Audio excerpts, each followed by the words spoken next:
പ്രിയമുള്ളവരെ, സുനിൽ വാസ്തവാണ്. N4 നജിയുടെ പുതിയൊരു എപ്പിസോഡിലേക്ക് സ്വാഗതം. കോഴിക്കോട് സിറ്റിയുടെ ഹൃദയഭാഗത്ത് സ്ഥിതി ചെയ്യുന്ന മാനാഞ്ചിറ സ്ക്വയർ, മനോഹരമായിട്ടുള്ള മരങ്ങളും ആൽമരങ്ങളും ഒക്കെ ഉണ്ട്. നല്ല തണുപ്പാണ്. എപ്പോഴും വന്ന് എല്ലാവർക്കും ഇരിക്കാൻ പറ്റുന്ന ഒരു മനോഹരമായ ഇടം. ഒരുപാട് ശില്പങ്ങളുണ്ട്. ചരിത്ര പുരാതനമായിട്ടുള്ള ഒരു മനോഹരമായ കുളമുണ്ട്. അപ്പോൾ നമുക്ക് മാനാഞ്ചിറ സ്ക്വയറിന്റെ ഉള്ളിലേക്കുള്ള വഴിയിലാണ് നിൽക്കുന്നത്. നമുക്ക് അവിടെ പോയി എല്ലാ കാര്യങ്ങളും ഞാൻ വിഷ്വൽ ചെയ്ത് കാണിച്ചു തരാം. ഓക്കെ. നമ്മുടെ കോഴിക്കോടത്തെ മാനാഞ്ചിറ സ്ക്വയർ, മനോഹരമായ കവാടം, എന്തൊരു രസമാണ് കാണാൻ. കയറി ചെല്ലുമ്പോൾ തന്നെ ഭയങ്കര ഫീലാണ്. ഒരു ഭാഗത്ത് ജിമ്മൊക്കെ ഉണ്ട്, ഫ്രീ ആയിട്ട് കളിക്കാം. അതുപോലെ തന്നെ നിലൊക്കെ അങ്ങനെ പതിച്ച് വൃത്തിയാക്കി. ഈ ആൽമരം കണ്ടോ, എത്ര വർഷത്തെ പഴക്കം ഉണ്ടാവുന്നത്. ഇതിന്റെ അടിഭാഗത്ത് ഭയങ്കര പോസിറ്റീവ് വൈബാണ്. നമ്മൾ ഇരുന്ന് കഴിഞ്ഞാൽ ഭയങ്കര സുഖമാണ്. അതുപോലെ തന്നെ ഒരു ഭാഗത്ത് വോളിബോൾ ഉണ്ട്, അങ്ങനെ കളികളുണ്ട്, ബിൽഡിങ്ങുകൾ. ഇതിന്റെ സെൻട്രൽ ഭാഗത്ത് തന്നെ മനോഹരമായിട്ടൊരു ശില്പം. എന്ത് രസമാണ് കാണാൻ. ഒരുപാട് പ്രോഗ്രാം നടക്കുന്ന ഒരു മൈതാനം കൂടിയാണ് കേട്ടോ അതൊക്കെ. കാരണം ലൈറ്റിംഗ് ഷോ ആണ് മെയിനായിട്ട്. ന്യൂ ഇയറിന്റെ സമയത്തൊക്കെ ലൈറ്റിംഗ് ഷോ ഉണ്ടായിരുന്നു. അതുപോലെ പഴക്കം ചെന്ന ഒരുപാട് മരങ്ങളൊക്കെ ഉണ്ട് അവിടെ. വോളിബോളിന് പ്രത്യേകിച്ച് ടീം തന്നെ ഇവിടെ ഉണ്ട്. അത്ര സെറ്റപ്പാണ് ഇവിടെ. അതുപോലെ ചുറ്റുപാട് ബിൽഡിങ്ങുകൾ, LSന്റെ ബിൽഡിങ്ങുകൾ കാഴ്ചയാണ്.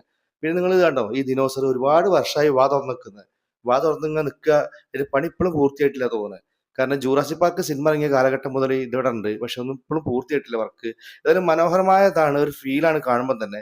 ഇനി നമ്മൾ പതുക്കെ പതുക്കെ ഇങ്ങനെ ഉള്ളിലോട്ട് പോവാണ്. ഉള്ളിലോട്ട് നടന്ന് ഇങ്ങനെ പോകുമ്പോൾ നല്ല തണുപ്പുണ്ടാവും. നല്ല പഴയ പഴയ ആൽമരങ്ങളൊക്കെ കാണാം. പിന്നെ ഈ സൈഡ് ഭാഗത്ത് കുളം കണ്ടോ. ഈ കുളത്തിന് ഒരുപാട് ചരിത്ര കഥകളുണ്ട്. ഇത് പുതുതായിട്ടുണ്ടാക്കിയ ഭാഗമാണ്. പുതിയ മാനാഞ്ചിറ സ്ക്വയറിന്റെ പുതിയ ഭാഗമാണ്. അവിടെ കിഡ്സ് പാർക്കൊക്കെ ഉണ്ട് കേട്ടോ. ഈ കുളം സാമൂതിരാജാവിന്റെ കാലഘട്ടം മുതലുണ്ട്. ഇപ്പൊ കോർപ്പറേഷന്റെ കുടിവെള്ള പദ്ധതിയാണ്. ഇവിടെ കിഡ്സിന്റെ പാർക്കൊക്കെ ഉണ്ട്. നിർമ്മാണ പ്രവർത്തനം നടന്നുകൊണ്ടിരിക്കുന്നുണ്ട്. പിന്നെ ഈ ഏരിയക്ക് പോയി കഴിഞ്ഞാൽ മൊത്തത്തിൽ നമ്മുടെ സാഹിത്യകാരന്മാരുടെ സൃഷ്ടികളാണ്, ശില്പങ്ങളാണ്. നമ്മൾ വായിച്ച പുസ്തകങ്ങളിലുള്ള ബഷീർക്കേട്, അതുപോലെ SK പൊറ്റക്കാട്, കുമാരനാശാൻ, അങ്ങനെ ഒരുപാട് പേരുടെ കഥയിലെ കഥാപാത്രങ്ങളാണ്. ഇതിപ്പോ രണ്ടാമൂഴത്തിലെ കഥാപാത്രങ്ങളാണ്. രണ്ടാമൂഴത്തിലെ കഥാപാത്രം മനോഹരമായിട്ട് ശില്പം ചെയ്ത് വെച്ചിരുന്നു. നല്ല ബ്യൂട്ടിഫുൾ ആയിരിക്കുന്ന ഓരോരോ സംഭവമാണ്. പക്ഷെ അത് ക്ലീനോ സർവീസോ ഒന്നും ചെയ്യുന്നില്ല. അതാണ് ഏറ്റവും സങ്കടകരമായ കാര്യങ്ങൾ. ഇതൊക്കെ നമുക്കറിയാം, നമ്മൾ വായിച്ച കഥകളിലെ കഥാപാത്രങ്ങളാണിത് ഓരോരുത്തരും. ഓന്താണത്. ഓക്കെ. ഇത് ചാത്തു പറഞ്ഞ കഥയിലെ കഥാപാത്രം ചാത്തു. മനോഹരമായ ശില്പാണത്. പക്ഷെ ഇപ്പൊ കുറെ ദ്രവിച്ച് സർവീസ് ചെയ്യാത്തോണ്ട് വൃത്തികേടൊക്കെ ആയിട്ടുണ്ട്. പക്ഷെ എന്നാലും അതിനൊക്കെ ഒന്ന് മോട്ടിവേഷൻ ചെയ്തെടുത്താൽ നല്ല രസം ഉണ്ടാവും കാണാൻ. ഏതായാലും മാനാഞ്ചിറ സ്ക്വയർ ഉള്ളിൽ കയറി കഴിഞ്ഞാൽ ഒരുപാട് കാണാനുണ്ട്, മനസ്സിലാക്കാനുണ്ട്. ഇത് കൃഷ്ണമേനോന്റെ പ്രതിമയാണ്.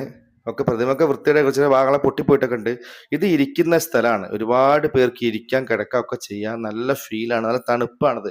എത്ര കുംഭമാസത്തെ ചൂടൊക്കെ ഉണ്ടെങ്കിലും ഇവിടെ ഏൽക്കൂല. അപ്പൊ ഞാൻ പോവാണ്. ഓക്കെ, എല്ലാവരും കാണുക. ഇത് ബാക്കിലെ കവാടാണ്. ഇതിലൂടെ ഞാൻ പുറത്തിറങ്ങും. അപ്പൊ ഈ വണ്ടി കണ്ടോ, ഇതിന്റെ ഉള്ളിലുള്ള സർവീസിനുള്ള വണ്ടിയാണിത്.